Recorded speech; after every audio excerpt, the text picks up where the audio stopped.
이 할망구가 어디서 주제를 모르고! 내 아들이 내 머리채를 잡아 끌었습니다. 내 칠순잔치 날 모든 하객들이 보는 앞에서 60년을 살아온 내 인생 중 가장 치욕스러운 순간이었습니다. 그런데 그 순간 제가 한 선택이 제 인생을 완전히 바꿔놨습니다. 안녕하세요. 저는 올해 75, 다섯 남매를 키운 어머니입니다. 그 사건은 제 칠순잔치날 일어났습니다. 평생 자식 농사만 지으며 산 제가 유일하게 제 자신을 위해 준비한 날이었어요. 엄마, 칠순잔치 하고 싶어요? 막내딸이 물었을 때 저는 솔직히 망설였습니다. 하고 싶긴 한데 너희들 부담될까봐. 엄마, 우리가 할게요. 평생 우리 키우느라 고생하셨잖아요. 딸아이들이 적극적으로 나섰고 아들들도 찬성했어요. 저는 그렇게 칠순잔치를 준비했습니다. 소박하게 가족과 친척들만 모여서요. 그런데 문제는 큰아들 며느리였습니다. 큰 며느리는 처음부터 불만이었습니다. 어머님, 요즘 누가 칠순잔치를 해요? 그냥 조촐하게 식사나 하시지. 얘들이 해준다는데 뭐. 돈이 얼마나 드는데요? 차라리 그 돈으로 저희 주면 안 돼요? 저는 아무 말도 하지 못했습니다. 큰아들은 어떻게 말했냐고요? 엄마, 우리 마누라 말도 맞아. 요즘 칠순잔치 하는 사람 별로 없어. 형? 뭐라는 거야? 엄마 평생 우리 키우느라 자기 생일 한번 제대로 못 챙기셨잖아. 둘째 아들이 화를 냈지만 큰아들은 시큰둥했어요. 알았어. 그럼 회비는 최소한으로만 낼게. 결국 큰아들 내외는 50만 원만 냈습니다. 다른 형제들은 100만 원씩 냈는데 말이죠. 하지만 저는 참았어요. 그래도 내 아들인데 사정이 있겠지 하고요. 칠순잔치 날이 밝았습니다. 딸들이 저를 예쁘게 꾸며줬어요. 한복도 새로 맞춰 입고 머리도 고급 미용실에서 했습니다. 거울을 보니 낯설었어요. 평생 남루하게만 살았는데 이렇게 차려입으니 다른 사람 같았죠. 엄마, 너무 예쁘세요. 우리 엄마가 제일 예쁜 것 같아요. 자식들이 좋아하니 저도 기뻤습니다. 잔치는 호텔 연회장에서 열렸어요. 크진 않았지만 50명 정도 하객이 올 수 있는 곳이었죠. 친척들도 오고 제 친구들도 왔습니다. 다들 축하해 주셨어요. 아이고, 인숙이 엄마. 세월이 어찌 가는지 모르겠네. 철수 엄마는 여전히 곱네. 얼굴에 고생이 안 보여. 친구들과 이야기하는 시간이 정말 행복했습니다. 그런데 큰아들 내외가 늦게 왔어요. 큰 며느리의 표정이 심상치 않았습니다. 어머님, 왔니? 혹시 지금 이 자리에 오신 분들 얼마나 부조 내셨어요? 그런 걸 왜 물어? 궁금해서요. 우리가 낸 돈이 아까워서. 큰 며느리는 대놓고 불쾌한 표정을 지었습니다. 에휴, 뭐 이런 구식 행사를 다 하고 있어. 차라리 이 돈으로 노후 준비나 하시지. 미정아, 너무하잖아. 오늘 엄마 칠순이야. 막내딸이 나섰지만 큰 며느리는 비웃었어요. 너희야 결혼도 안 했으니까 쉽게 말하지. 우리는 애들 학원비에 대출 이자해. 죽겠단 말이야. 주변 사람들이 쳐다보기 시작했습니다. 저는 당황해서 큰 며느리를 진정시키려 했어요. 며느리, 오늘은 좋은 날이니까 그런 이야기는. 좋은 날이요? 어머님은 좋으시겠죠. 자식들 돈 뜯어서 호화롭게 잔치하시니까. 뭐라고? 저는 귀를 의심했습니다. 그 순간 큰아들이 나섰어요. 엄마, 우리 마누라 말이 맞아요. 큰아들이 저를 향해 다가왔습니다. 형, 지금 뭐 하는 거야? 둘째 아들이 막아섰지만 큰아들은 거칠게 밀쳤어요. 비켜. 오늘 확실히 하고 가야겠어. 큰아들은 저를 노려봤습니다. 엄마, 솔직히 말해요. 이 잔치 비용이 얼마나 들었어요? 그게 2천만 원? 3천만 원? 그 돈이면 우리 집 대출 상환할 수 있는 돈이에요. 경호야, 그건 평생 우리 키운 게 뭐 대단한 일이에요? 그건 부모의 의무잖아요. 그 말을 듣는 순간 가슴이 철렁 내려앉았습니다. 의무라고? 네, 의무요. 자식 낳았으면 키우는 건 당연한 거잖아요. 그걸로 평생 은혜 갚으라는 게 말이 돼요? 주변이 술렁거렸습니다. 하객들이 수군거리기 시작했어요. 저는 떨리는 목소리로 말했습니다. 경호야, 엄마가 너를 그렇게 키웠니? 키우긴 키웠죠. 근데 그게 뭐가 대단해요? 요즘 시대에 맞지도 않는 효 타령하지 마세요. 그 순간 제가 참았던 60년의 세월이 폭발했습니다. 내가 감히. 저는 처음으로 큰아들에게 소리를 질렀습니다. 그런데 큰아들이 제 머리채를 잡았습니다. 이 할망구가 어디서 주제를 모르고! 큰아들이 제 머리채를 잡아 끌었습니다. 칠순 잔치를 위해 고급 미용실에서 공들여 손질한 제 머리카락을 제 아들이 제가 배 아파 낳고 똥오줌 받아내며 밤새 열병 앓을 때 간호하고 대학 보내고 결혼시킨 제 아들이 이 할망구가 감히 나한테 소리를 질러 순간 시간이 멈춘 것 같았습니다. 모든 하객들이 경악한 표정으로 저희를 바라봤어요. 제 친구들은 울음을 터뜨렸고 제 딸들은 비명을 질렀습니다. 오빠, 미쳤어. 둘째 아들이 큰아들을 밀쳐냈고 저는 그대로 바닥에 주저앉았습니다. 머리가 멍했어요. 통증보다는 충격이 더 컸습니다. 내 아들이 나한테. 큰아들은 거친 숨을 몰아쉬며 소리쳤어요. 다들 봤죠? 이게 우리 엄마 실체예요. 평생 자식들 착취하고 효도 강요하고 그리고는 큰 며느리 손을 잡고 나가버렸습니다. 연회장은 그야말로 아수라장이 됐어요. 저는 그 자리에서 일어섰습니다. 딸들이 저를 부축했지만 저는 손을 뿌리쳤어요. 됐어. 엄마, 다들 미안해. 오늘 잔치는 여기서 끝낼게. 엄마, 무슨 소리예요? 오빠가 미친 거지. 엄마가 왜 미안해요? 하지만 저는 결심했습니다. 그날 밤 저는 5남매를 모두 불러 모았습니다. 큰아들만 빼고요. 엄마가 할 말이 있어. 엄마, 형한테 연락했어요? 아니, 너희 형은 빼고 한 이야기야. 저는 차분하게 말했습니다. 오늘부로 엄마는 너희 큰오빠와 연을 끊는다.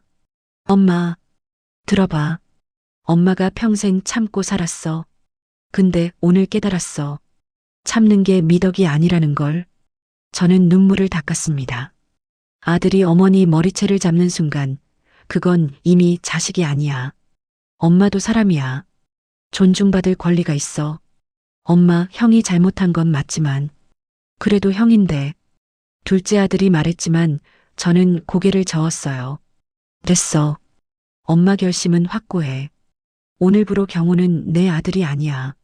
그리고 저는 유언장을 꺼냈습니다. 이건 엄마 유언장이야. 경호 몫은 전부 빼고 너희 넷이서만 나눠 가져. 엄마, 진심이세요? 응, 진심이야. 그리고 엄마가 죽으면 경호한테는 알리지도 마. 장례식에도 오지 못하게 해. 그로부터 3년이 지났습니다. 큰아들은 처음엔 아무렇지 않은 듯 살았어요. 제가 결국 용서할 거라고 생각했나 봅니다. 한 달쯤 지나 큰아들이 전화를 했어요. 엄마, 나 경호야. 저는 전화를 끊었습니다. 또 걸려왔고 저는 또 끊었어요. 그렇게 몇 번이 반복되자 큰 며느리가 전화를 했습니다. 어머님, 진짜 이러실 거예요? 우리 잘못했다니까요. 잘못한 걸 알면 왜 그날 당장 사과 안 했어요? 그게 저희도 너무 화가 나서 됐어요. 이제 전화하지 마세요.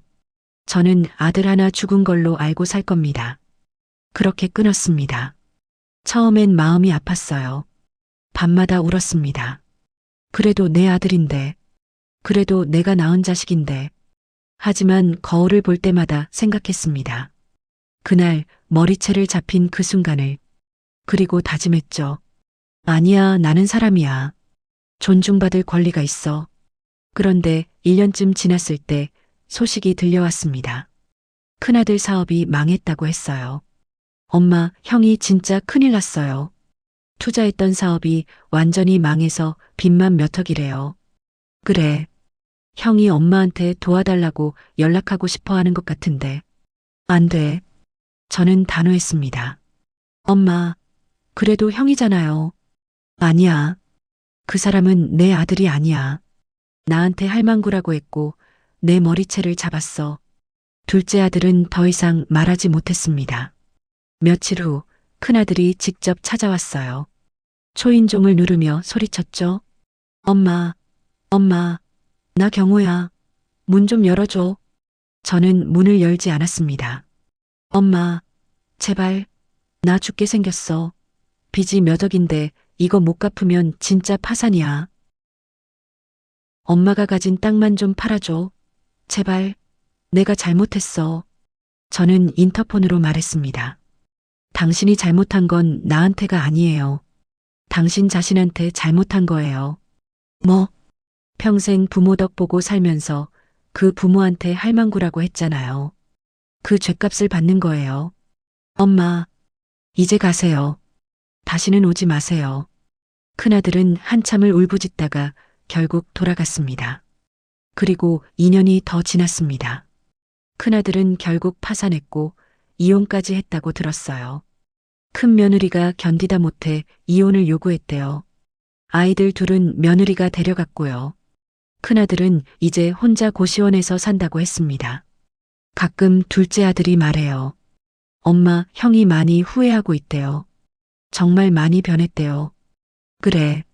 그냥 한 번만 봐주시면 안 될까요? 저는 고개를 저었습니다. 안 돼. 내가 만약 봐준다면 그건 그 아이한테도 좋지 않아. 왜요? 자기가 한 행동의 결과를 제대로 받아야 사람이 변해. 내가 봐주는 순간 그 아이는 또 똑같이 살 거야. 그게 진짜 제 마음이었습니다. 물론 가슴은 아팠어요. 밤마다 울었습니다. 하지만 저는 더 이상 무조건적인 희생을 미덕으로 생각하지 않기로 했어요. 그런데 지난달 큰아들이 또 찾아왔습니다. 이번에는 달랐어요. 초인종을 누르지 않고 문 앞에 무릎을 꿇고 앉아 있었습니다. 딸아이가 발견하고 저한테 말했어요. 엄마, 오빠가 밖에 있어요. 무릎 꿇고 앉아 있어요. 저는 CCTV로 확인했습니다. 큰아들이 정말 무릎을 꿇고 앉아 있었어요. 비까지 내리는데도요. 하루가 지났습니다. 큰아들은 그대로 있었어요. 이틀이 지났습니다. 여전히 거기 있었습니다. 사흘째 되던 날 저는 문을 열었습니다. 큰아들은 완전히 망가져 있었습니다. 살은 빠지고 머리는 벗겨지고 옷은 남루했어요. 엄마, 큰아들의 목소리는 쉬어 있었습니다. 일어나요. 엄마, 미안해요. 정말, 정말 미안해요. 큰아들은 제 발을 붙잡고 울었습니다. 나 죽어 마땅해요. 엄마한테 그렇게 했으니까. 3년 동안 지옥 같았어요. 하루도 편히 잔 적이 없어요. 엄마 얼굴이 계속 떠올라서 큰아들은 흐느꼈습니다. 특히 그날 엄마 머리채 잡던 그 순간이 악몽처럼 떠올라요. 저는 큰아들을 내려다봤습니다. 그래서 용서해달라는 말은 안 할게요. 나는 용서받을 자격이 없어요. 그냥 마지막으로 한 번만 엄마 얼굴 보고 싶었어요. 그리고 제대로 사과하고 싶었어요. 큰아들은 삼배를 올렸습니다. 절을 3번 했어요. 엄마, 낳아주셔서 감사했어요. 키워주셔서 감사했어요. 나는 이제 엄마 아들 자격이 없어요. 하지만 엄마는 평생 제 엄마예요. 큰아들은 일어나 돌아서려 했습니다. 그 순간 제 입에서 말이 튀어나왔어요. 들어와. 큰아들은 집에 들어와 한참을 울었습니다. 저는 말없이 따뜻한 국을 끓여줬어요. 큰아들은 그 국을 먹으며 또 울었습니다. 엄마, 다 먹어. 엄마, 나 말하지 마. 먹기만 해. 큰아들은 국 한 그릇을 다 비웠습니다. 그리고 저는 말했어요. 경호야. 예, 엄마. 엄마가 너를 용서하는 건 아니야. 내가 한 일은 절대 용서받을 수 없어. 하지만 엄마는 너를 포기하지 않기로 했어. 엄마, 조건이 있어. 저는 큰아들을 똑바로 쳐다봤습니다. 첫째, 다시는 엄마한테 돈 이야기 하지 마. 둘째, 엄마를 존중해. 셋째, 너 인생은 내가 책임져. 예, 엄마. 그리고 마지막. 저는 눈물을 닦았습니다. 그날 일은 평생 잊지 마. 내가 엄마한테 뭘 했는지 절대 잊으면 안 돼. 예. 평생 기억하겠습니다. 지금 큰아들은 조금씩 일어서고 있습니다. 작은 식당에서 설거지 아르바이트를 시작했어요. 빚을 조금씩 갚아나가고 있대요. 한 달에 한 번 큰아들은 제게 찾아옵니다.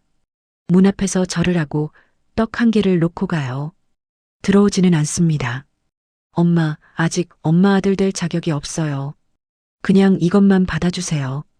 저는 그 떡을 받습니다. 그리고 속으로 울어요. 이 바보 자식아. 엄마는 진작 용서했어. 하지만 내가 제대로 된 사람이 되려면 이 고통이 필요해. 다른 자식들은 말합니다. 엄마, 이제 형 들어오게 해주세요. 충분히 벌 받았잖아요. 하지만 저는 아직이라고 말해요. 아직이야.